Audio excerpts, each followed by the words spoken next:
Hermanos, en la carta del apóstol Pablo a la iglesia de Roma, estuvo haciendo una presentación, según lo hemos estado analizando hasta el capítulo en el que nos encontramos hoy, capítulo 2.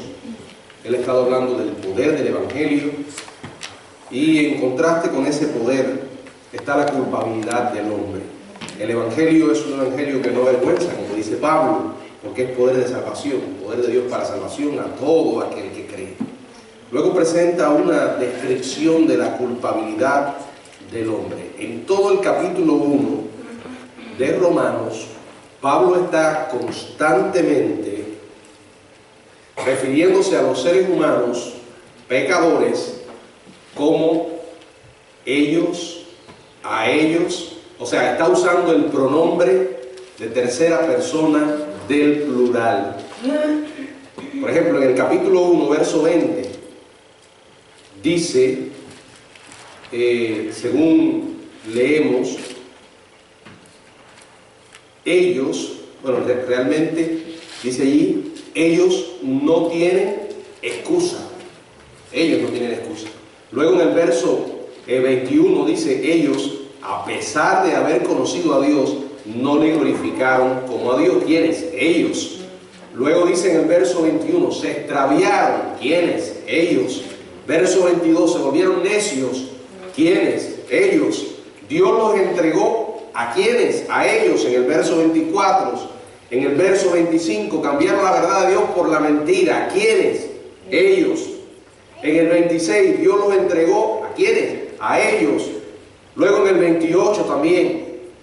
O sea, está haciendo una descripción general de la depravación humana, con detalles agonizantes. Y de pronto el apóstol Pablo hace un giro del pronombre, un giro de 180 grados, de la tercera persona del plural a el de la segunda persona del singular. De afuera, ellos, hacia adentro, ¿a quién? Tú. O sea, en un sentido general, la humanidad está bajo el juicio de Dios a consecuencia del pecado, y eso incluye a cada uno de nosotros de manera individual. Oremos. Padre, gracias por la oportunidad de usar este lugar para traer tus palabras. En tus manos nos ponemos, Señor. En el nombre de Jesús. Amén. Repito, la culpabilidad del hombre está allí presente en esta carta. Una persona no puede entender o no puede, no va a sentir la necesidad de buscar a Dios mientras no esté dispuesta a reconocer su culpabilidad.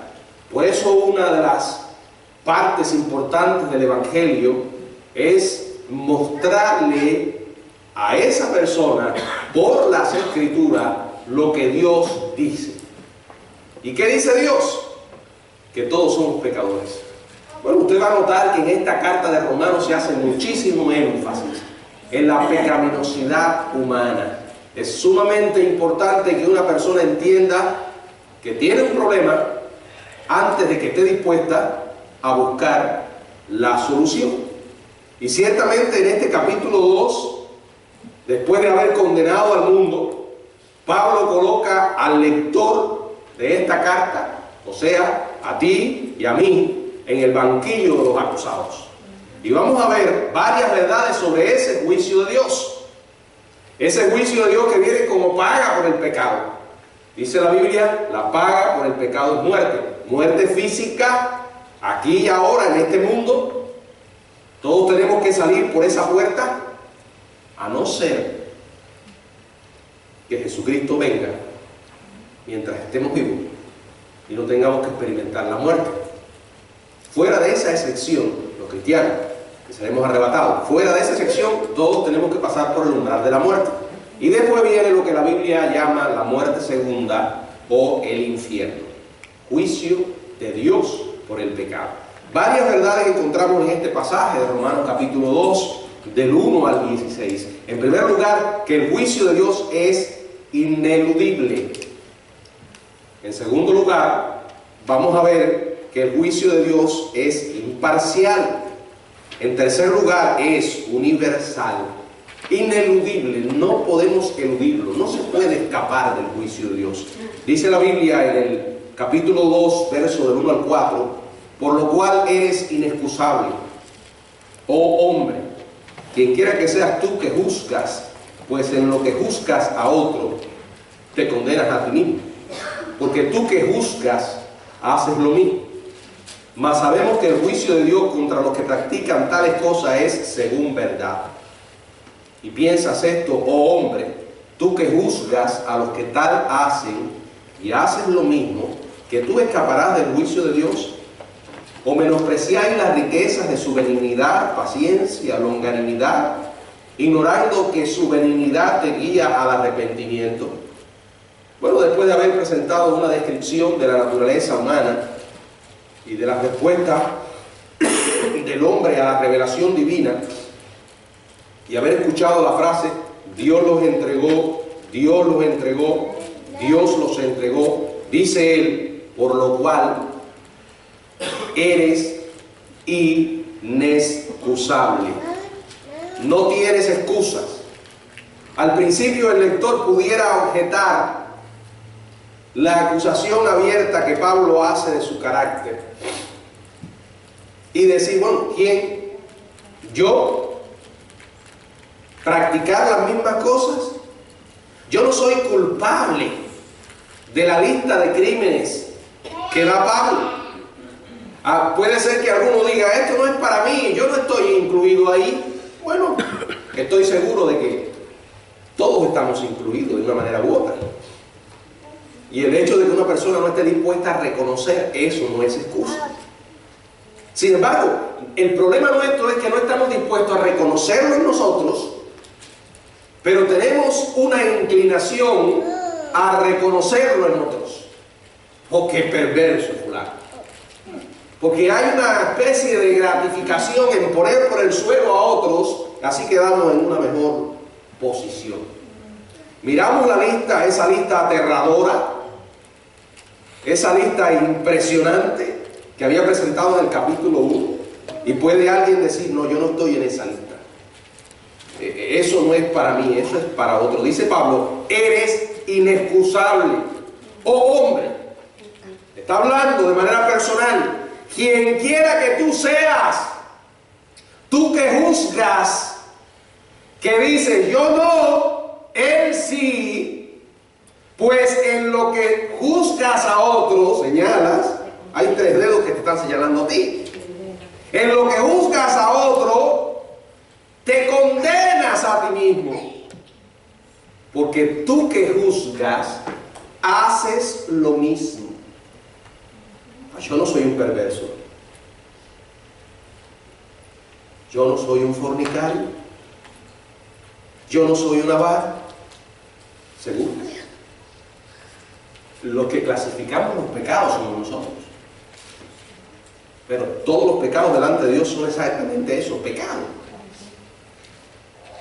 Es un pecado el que llevamos a la acción y es tal pecado el que incubamos en nuestra mente.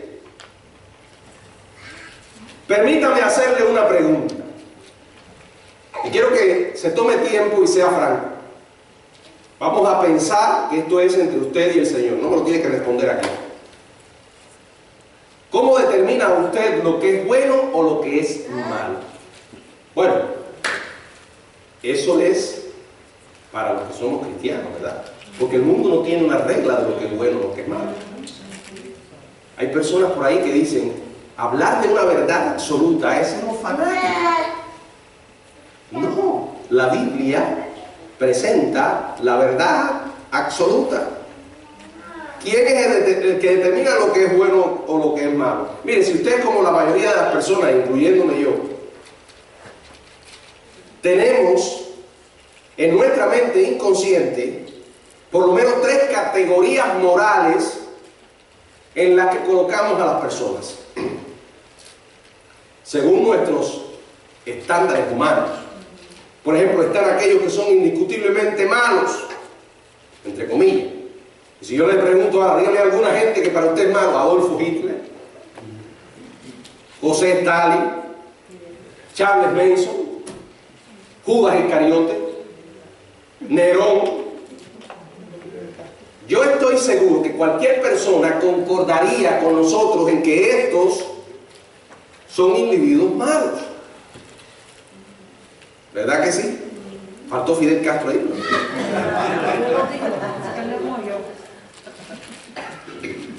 Son perversos. Ahora, luego, indudablemente o innegablemente hay algunas personas buenas. Entiendan que estamos haciendo esta clasificación según nuestros parámetros humanos. Por ejemplo, como la afinada llamada Madre Teresa de Calcuta. Muchos la consideran como el estándar de la persona buena. Billy Graham. Y quizás alguno diría, bueno, yo no soy como la Madre Teresa de Calcuta, ni soy como Billy Graham, pero soy un individuo bastante decente. Bueno, está la categoría de los malos, malos, de los buenos, buenos. Luego hay una amplia categoría que está en el medio, que contiene a la multitud de personas que a veces son buenas y a veces son malas. Y otras todavía están por clasificarse. Y allí es donde por lo general nos colocamos. Y dentro de esta categoría mentalmente catalogamos a las personas en orden de bondad observable. Que eso es lo que hacemos. Hacemos esta clasificación en base a lo que vemos externamente. Porque no podemos llegar a lo privado, a lo íntimo. Ahí estamos limitados. Y muchas veces se nos olvida que muchas personas que parecen buenas también han cometido sus errores.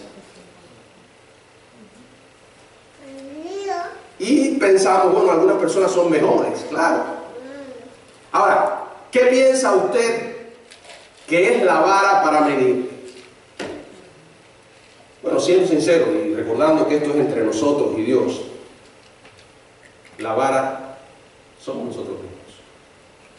Porque este tipo de clasificación es puramente humana. Es, como dije, según los estándares humanos. Piense que usted va por la autopista.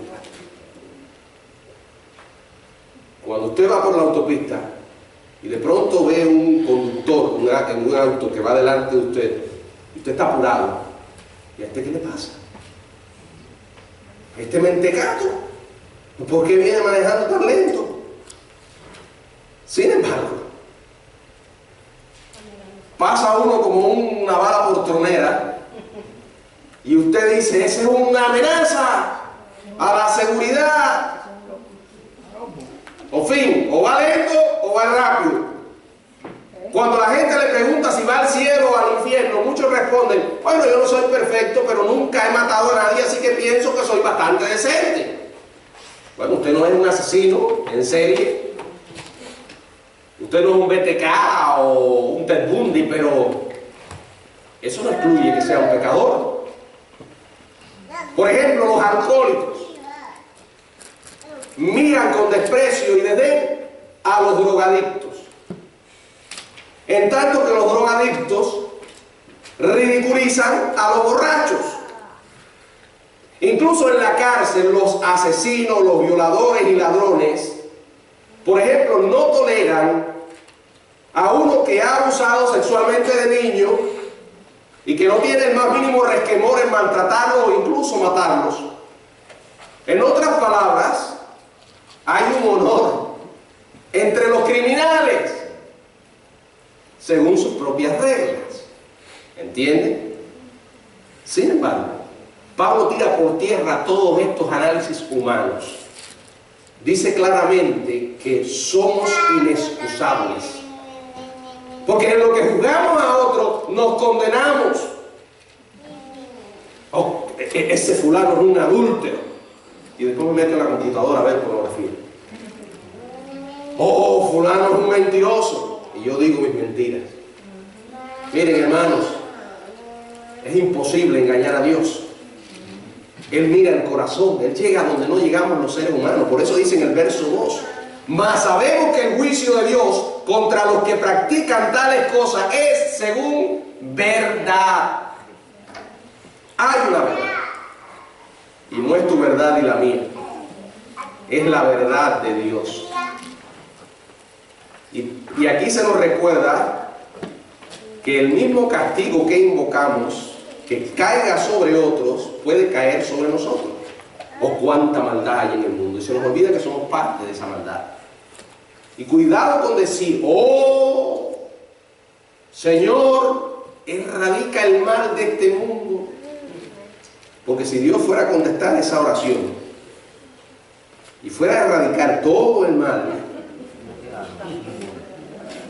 eso nos incluye a nosotros. Así que en adelante, si se nos ocurre decir algo parecido, seamos más específicos. Y digamos, Señor, elimina todo el mal que es peor que el que yo tengo adentro. ¿Verdad? El estándar para medir es la justicia de Dios, es su perfección. Dice la Biblia, y piensas esto, hombre, tú que juzgas a los que tal hacen, y hacen lo mismo, que te vas a escapar. Bueno, te podrás escapar del juicio de los hombres. Yo no puedo evitar volver al problema este de las elecciones. Unos a otros se atacan, ¿verdad? Unos a otros, un narcisista y una mentirosa patológica, ¿verdad? Ahora, si cada uno se compara, va a quedar mejor que el otro. Así ocurre con nosotros los seres humanos. Nos pasamos la vida comparándonos con otros para quedar bien. Pero si aplicamos la regla de Dios, dice la Biblia, no te vas a escapar. Verso 4. O menosprecias la riqueza de su benignidad, paciencia, longanimidad, ignorando que su benignidad te guía al arrepentimiento. Y esto, cada vez que yo leo esto, está la respuesta a la pregunta, ¿por qué Miguel Torres está vivo sobre esta tierra?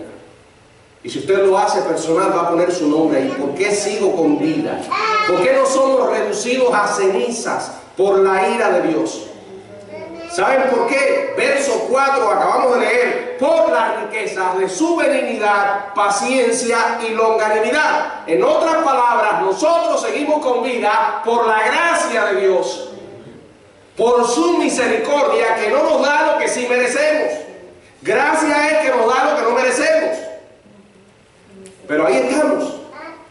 Por eso seguimos con vida. La Biblia enseña que el juicio de Dios es ineludible. Acéptelo o no, estamos condenados. Lo que cambió nuestro destino fue el haber conocido a Jesús. En segundo lugar, el juicio de Dios es imparcial. Verso del 5 al 11. Pero por tu dureza y por tu corazón no arrepentido, atesoras para ti mismo ira para el día de la ira y de la revelación del justo juicio de Dios, el cual pagará a cada uno conforme a sus obras.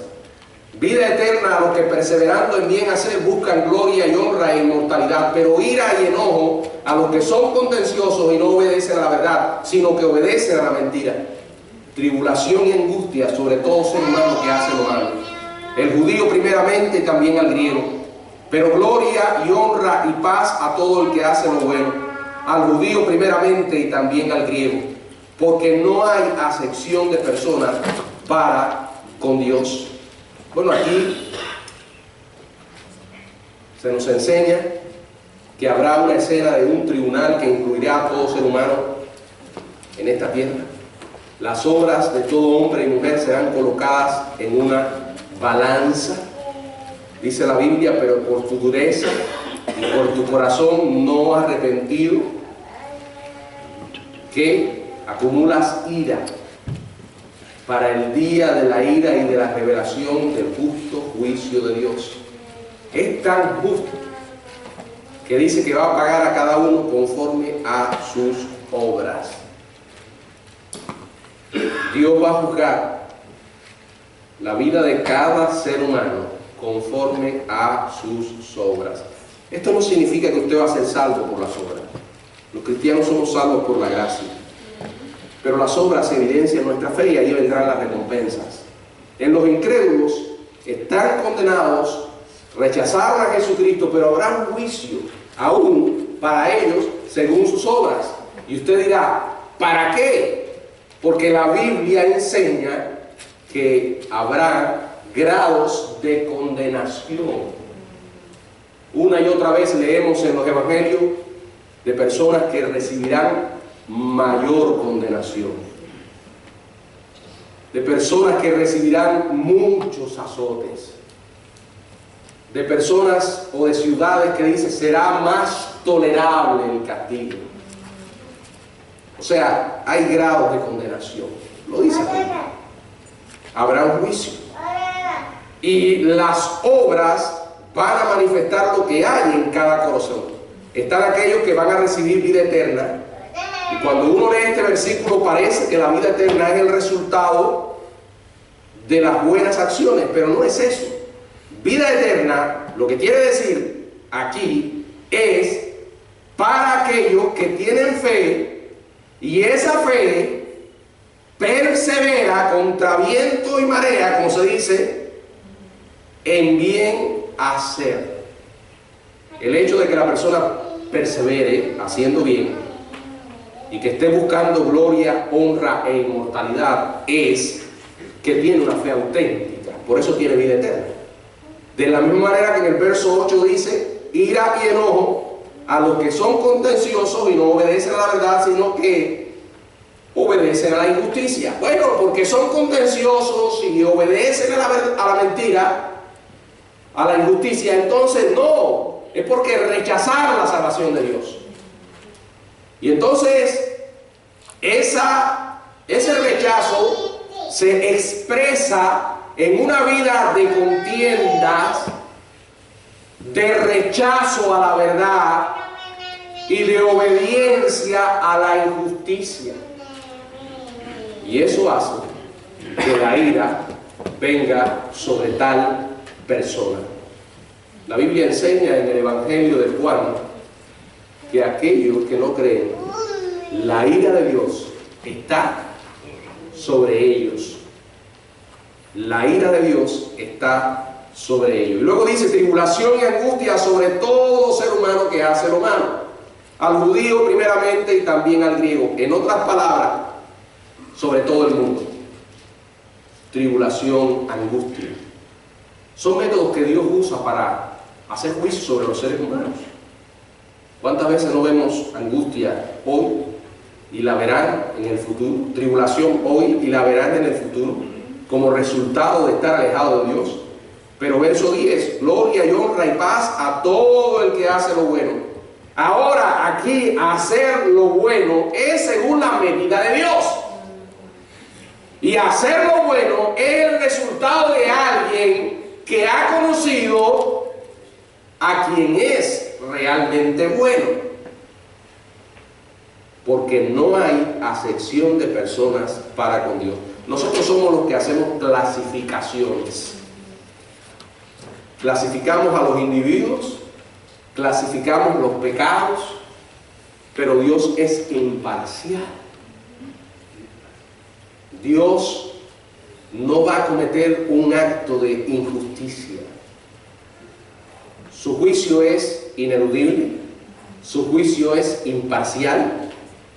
Dios no hace acepción de personas y además, vuelvo a decir, es universal. Verso del 12 al 16. Porque todos los que sin ley han pecado, sin ley perecerán. Y todos los que bajo la ley han pecado, por la ley serán juzgados. Porque no son los oidores de la ley los justos delante de Dios, sino los hacedores de la ley serán justificados. Porque cuando los gentiles que no tienen ley hacen por naturaleza lo que es de la ley, estos, aunque no tengan ley, son ley para sí mismos, mostrando la obra de la ley escrita en sus corazones, dando testimonio su conciencia y acusándoles o defendiéndoles sus razonamientos. En el día en que Dios juzgará por Jesucristo los secretos de los hombres conforme a mi evangelio. Hay un refrán que dice, El camino al infierno está empedrado con buenas intenciones. Bueno, y parece muy apropiado a la luz de las palabras de Pablo. Todos queremos hacer el bien. La pregunta es, ¿actuamos según ese conocimiento? Y cuando en efecto actuamos, ¿son nuestras acciones verdaderamente justas? En este pasaje Pablo comienza de una manera muy directa acerca del juicio sobre cada individuo, ya sea que tenga la ley o que haya estado en un tiempo en que no había ley. Dice, porque todos los que sin ley han pecado. ¿De quién está hablando aquí? Bueno, está hablando de los gentiles que nunca tuvieron la oportunidad de conocer la ley moral de Dios. Usted se ha puesto a pensar que cuando Dios le dio a Israel, en Éxodo capítulo 20, los 10 mandamientos, en muchos lugares del mundo, habían personas viviendo que no conocían para nada esos 10 mandamientos. Eso es lo que quiere decir. ¿Qué pasará con ellos? Bueno, la Biblia dice que serán juzgados por su desobediencia en proporción directa al conocimiento que tenían y que estaba limitado. Lo dice en el verso 12. Porque todos los que sin ley han pecado, sin ley perecerán. Y todos los que bajo la ley han pecado, por la ley serán juzgados. Entiendan esto. Eso no quiere decir que una persona que nunca oyó de la esperanza en Jesucristo se pueda salvar. No. ¿Cómo se salvaban las personas en el Antiguo Testamento? Bueno, con la esperanza del Mesías que vendría, tipificado a través del sistema de sacrificio, de todas las leyes que Dios le dio. Dios entregó en Éxodo capítulo 20 un patrón de su carácter, una revelación de su naturaleza, llevando al hombre al punto de tener que reconocer que era un pecador. Luego estuvo el sistema de sacrificio, los derramamientos de sangre, enseñando que sin derramamiento de sangre no hay remisión por el pecado. Todo miraba a la esperanza de un Mesías, un Salvador.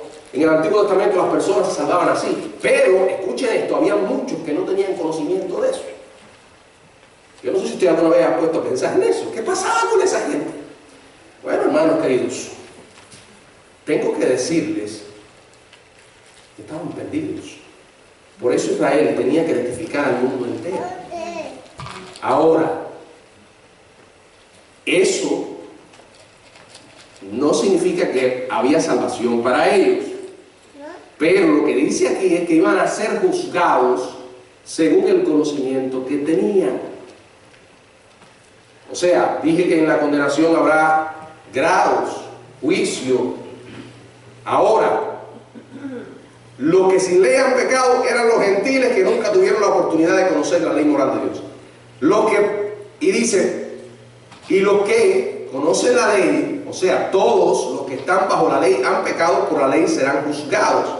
Aquí habla de los judíos y muchos gentiles que tuvieron acceso a la ley moral de Dios tendrán que responder por su mayor conocimiento.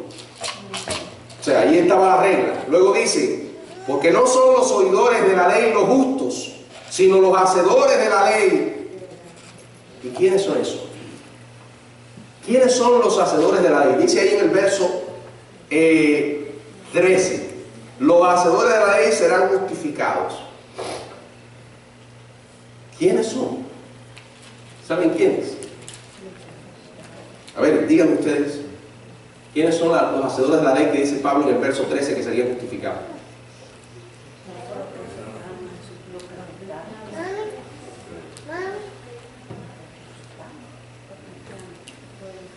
Pues vamos a partir de una base. Nadie. Nadie ha sido ni es hacedor de la ley. Porque dice la palabra en Santiago, que Santiago, capítulo, creo que 2, si tú ofendes en un punto, te haces culpable de todo. La ley vino para demostrarnos que éramos incapaces de poder cumplirla, de poder hacerla. Por eso vino Jesús, la cumplió por nosotros y hoy cuando uno cree, es justificado en Jesucristo. La ley no podía justificar a nadie. Podemos alcanzar justificación hoy en la ley a través de Jesús. Esa es la idea.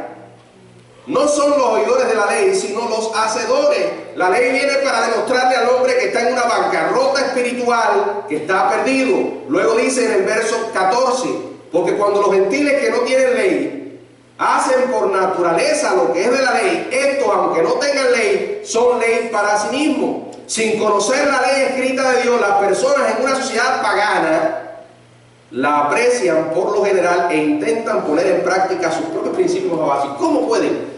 Bueno, Dios los creó con una conciencia, y en esa conciencia está el germen, la semilla de lo bueno y de lo malo, de alguna manera. Hay un estándar que ellos tienen. Aparte de esa conciencia que Dios la usa para hablarle a los individuos, también está la misma revelación de Dios a través del mundo, la creación. O sea, el hombre no tiene excusa. El hombre no tiene excusa, esa es la idea. 15, dice, mostrando la obra de la ley escrita en sus corazones, dando testimonio su conciencia y acusándoles o defendiéndoles sus razonamientos. Pero en ninguna parte aquí se enseña.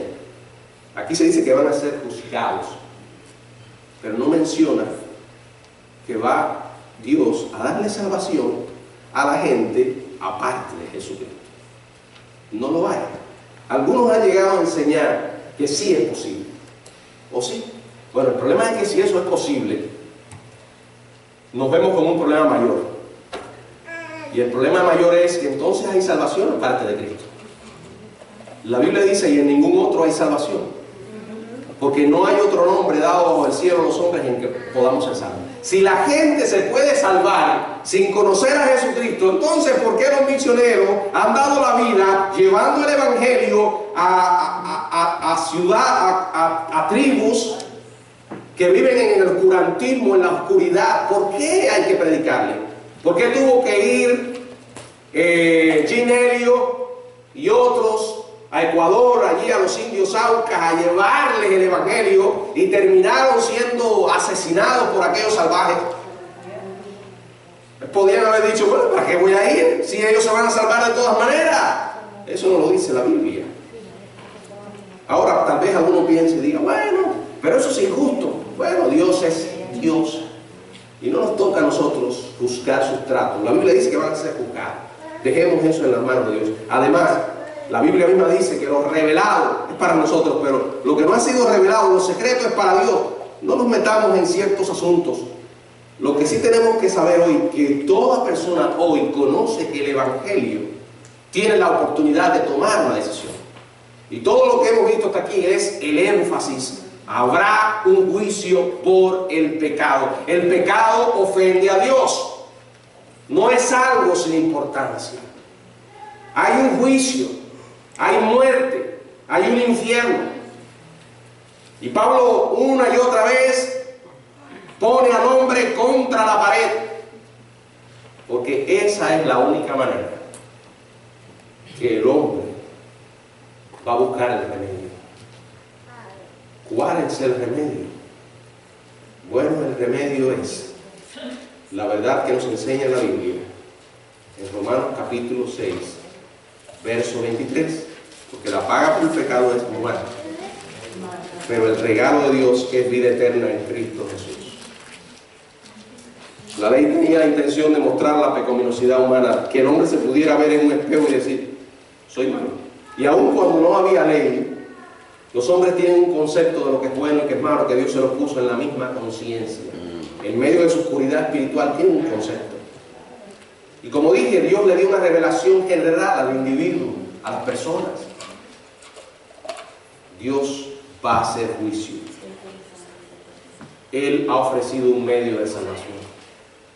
Y nosotros tenemos la responsabilidad de proclamar que hay una esperanza en Jesús. No podemos escapar. ¿Cómo escaparemos? Dice la palabra, si descuidamos una salvación tan grande. Él es el Salvador. En Él hay que creer. Hay un juicio, pero hay un escape a ese juicio. Y es la salvación en Cristo Jesús. Ojalá que todos los que estemos aquí seamos realmente hijos de Dios, porque ese es el único medio en que podemos escapar a ese juicio por el pecado. Que el Señor nos bendiga. Amén.